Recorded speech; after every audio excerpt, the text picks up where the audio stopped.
ተማር ልጄ ወገን ዘመድ የለኝ ሀብት የለኝም ከእጄ። እሺ ተማሪዎች እንደምንሰነበታችሁ። ይህ ከዋሸራ አካዳሚ የሚተላለፍ የ12ኛ ክፍል የስነ ህይወት ትምህርት ፕሮግራም ስርጭት ነው። ባለፈው ፕሮግራማችን ዩኒት 4 ሌሰን 1ን አይተናል። በዛሬው ፕሮግራማችን ዩኒት 4 ሌሰን 2 እናያለን።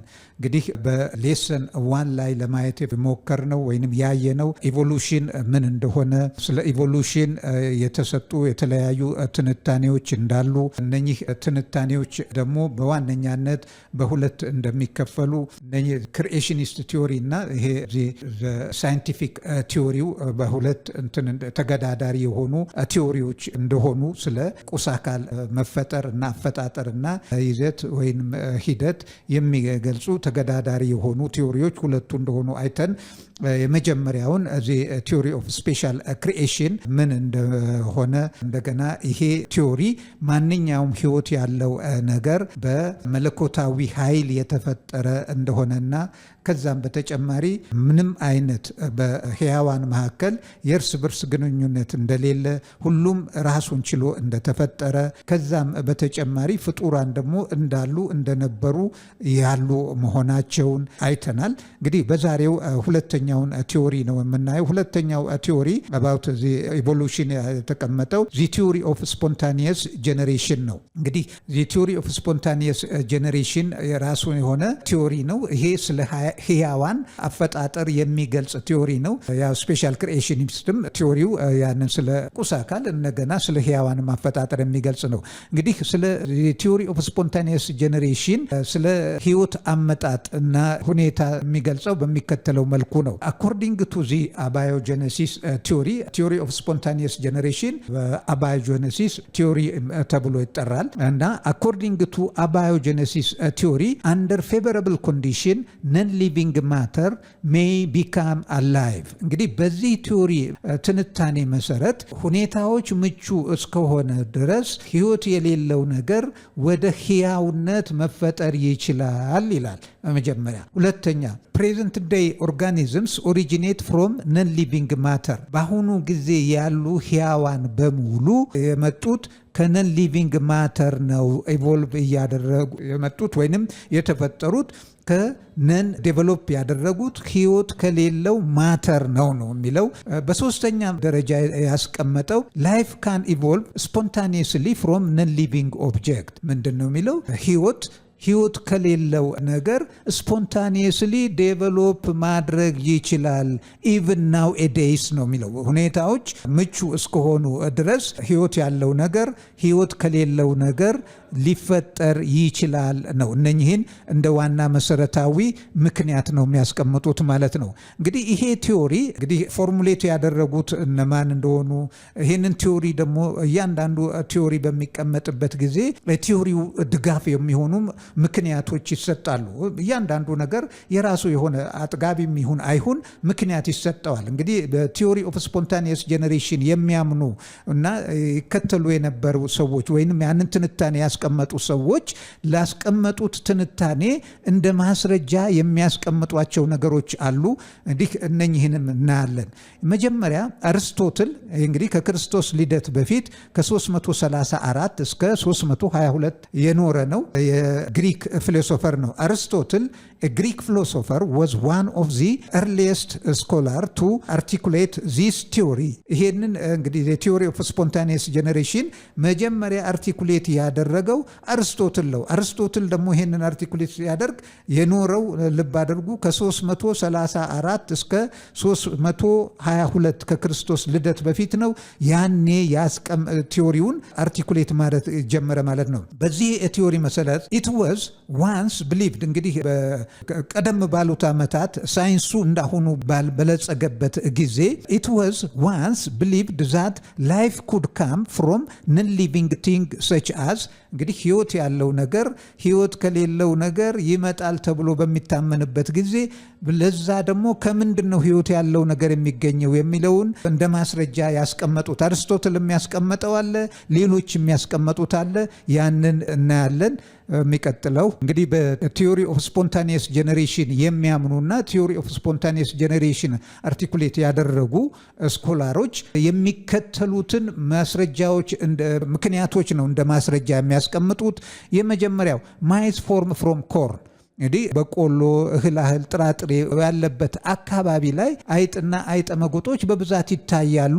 እንዲህ እነሱ ግንዛቤ በዛን ጊዜ ይሄ ኮርኑ ወደ አይጥነት ይለወጣለው። ሁለተኛው ፍላይስ ፍሮም ቦብን ማኒውር እንግዲህ ዝንቦች ደግሞ ከቦቪን ማኒውር ከተበላሸ ብስባሾች ውስጥ ዝንቦች ይፈጠራሉ ነው። ሌላው ማጎትስ ፍሮም ነው እዚች ጋር ተማሪዎች።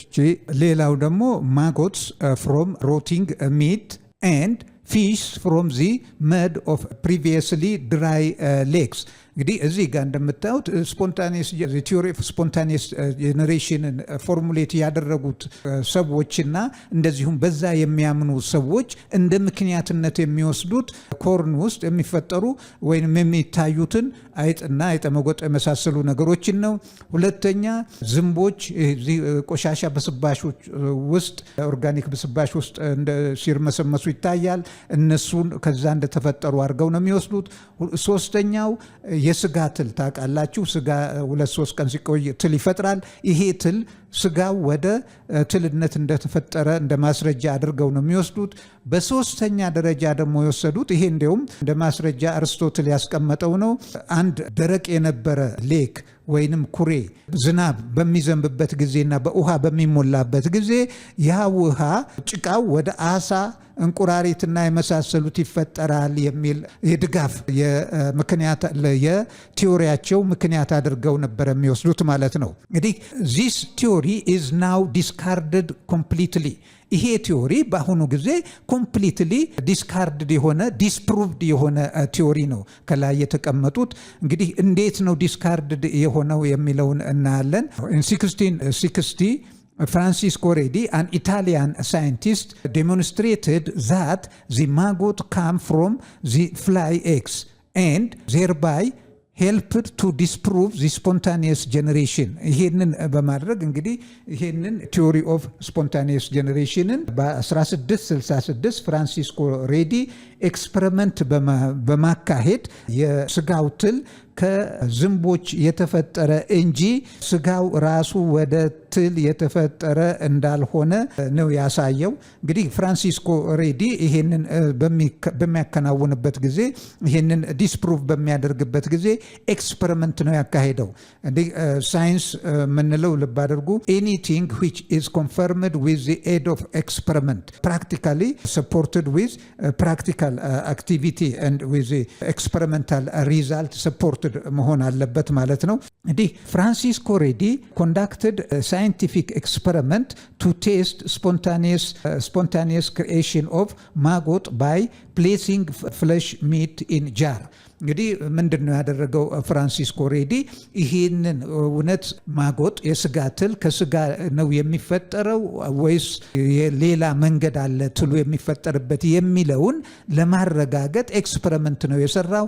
ይሄንን ኤክስፐሪመንት በሚሰራበት ጊዜ ንጹህ የሆነ ስጋ ወስዶ እነኚህን ንጹህ የሆኑ የስጋ ቁራጭ ንጹህ ጃር ውስጥ ነው ያስቀመጠው እና በዛ ነው ኤክስፐሪመንቱን የሰራው። one jar was left open። አንዱን ጠርሙስ ወይንም ብርጭቆ በሉት ወይንም ጠርሙስ ክፍቱን አስቀመጠው። ስጋ አለ ልብ አድርጉ። the open jar contained ሌላውን ደግሞ ዘጋው እና the open jar contained maggot whereas the covered jar contained no maggot። እንግዲህ ሁለት ጠርሙሶች ወሰደ። እነኚህ ሁለት ጠርሙሶች ውስጥ ፍሬሽ የሆነ የስጋ ቁራጭ አስቀመጠ። አንደኛውን ሙሉ በሙሉ በመሸፈን ሌላውን ደግሞ ክፍት አስቀመጠ። በክፍቱ ውስጥ ዝንቦች ይገባሉ ይወጣሉ እንደልባቸው። በተሸፈነው ውስጥ ግን መግባትና መውጣት አይችሉም ነበረ። እንግዲህ በተሸፈነው ውስጥ በሚታይበት ጊዜ ምንም አይነት ትል አልተፈጠረም። የተሸፈነው ጋ ደግሞ ያልተሸፈነው ጋ ውስጡ ትል ተርመሰመሰ። የተሸፈነው ሽፋኑ ላይ ትሎች ታይተዋል። ዝንቦቹ ግን ውስጥ ስላልገቡ ውስጡ የስጋው ጋ የተፈጠረ ትል አልነበረም። እንግዲህ ከዚህ ሪዛልት በመነሳት እሱ የራሱን ኮንክሉድ አደረገ።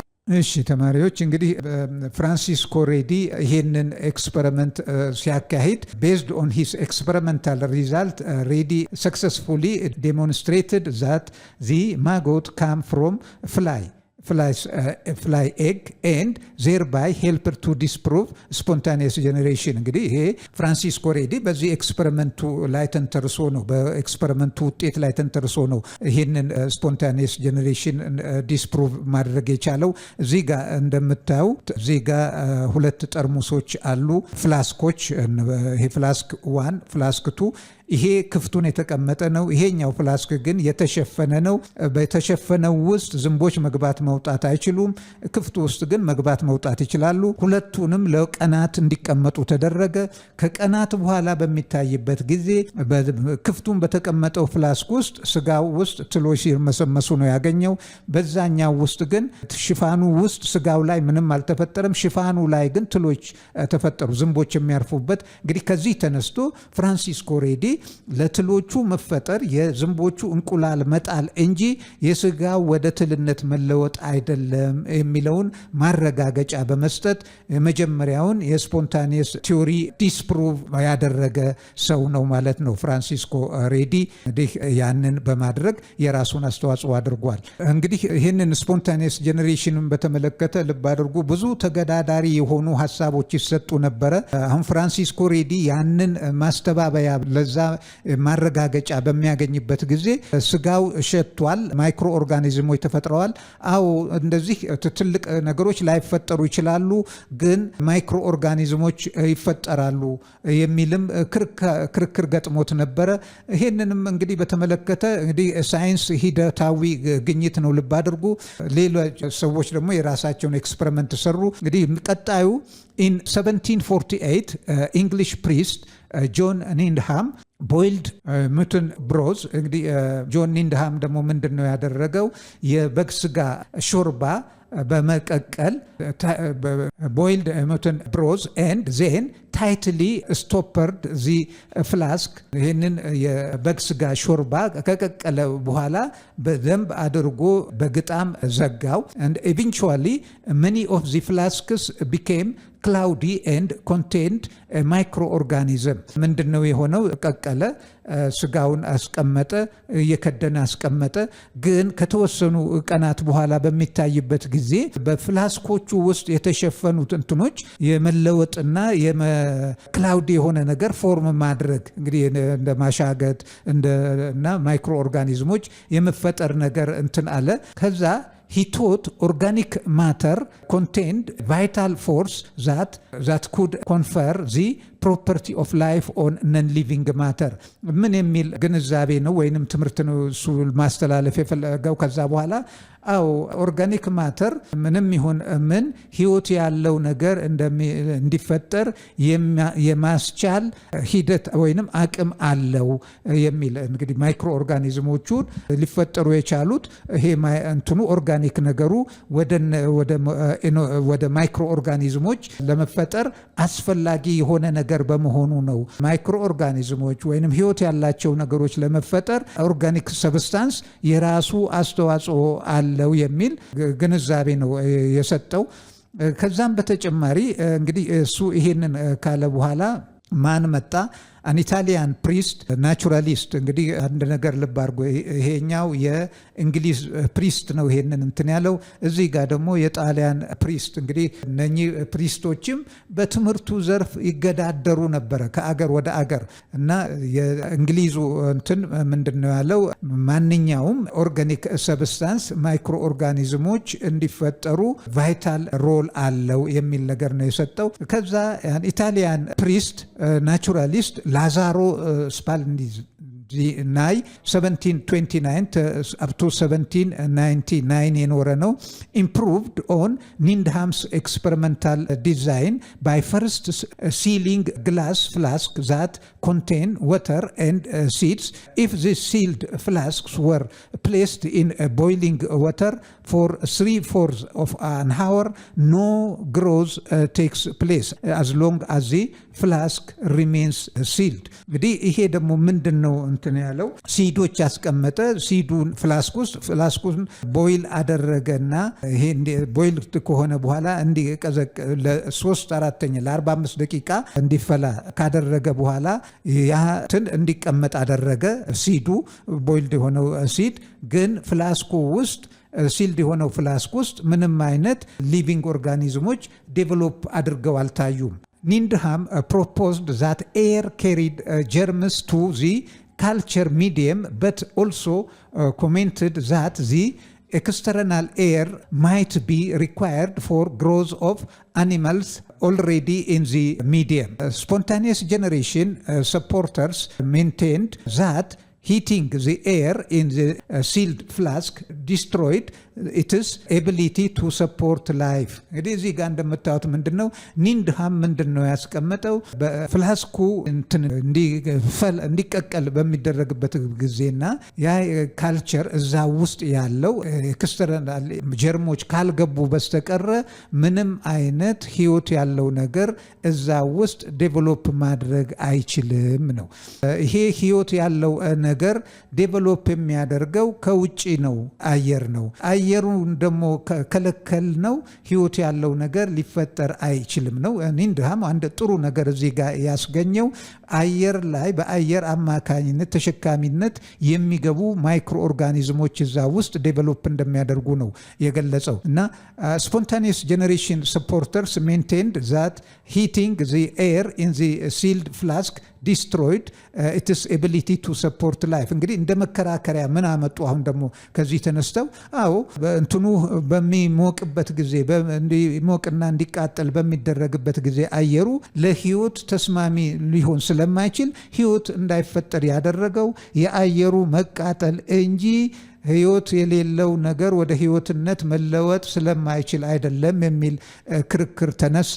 ይህንን ክርክር ደግሞ ለመፍታት ቀጣዩ ሳይንቲስት ሉዊ ፓስቸር የሰጠውን እንትን በሚቀጥለው ዩኒታችን የምናይ ይሆናል።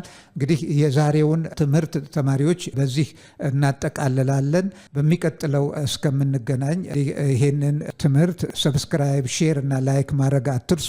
ከዛም በተጨማሪ ማንኛውም በትምህርቱ ላይ ሊደረግ ይገባል የምትሉትን የማሻሻያ ሐሳብ ላኩልን፣ እንድትልኩልን ካደራ ጭምር እንጠይቃለን። በሚቀጥለው ሌሰን እስክንገናኝ ድረስ ተማሪዎች ደህና ሰንብቱ።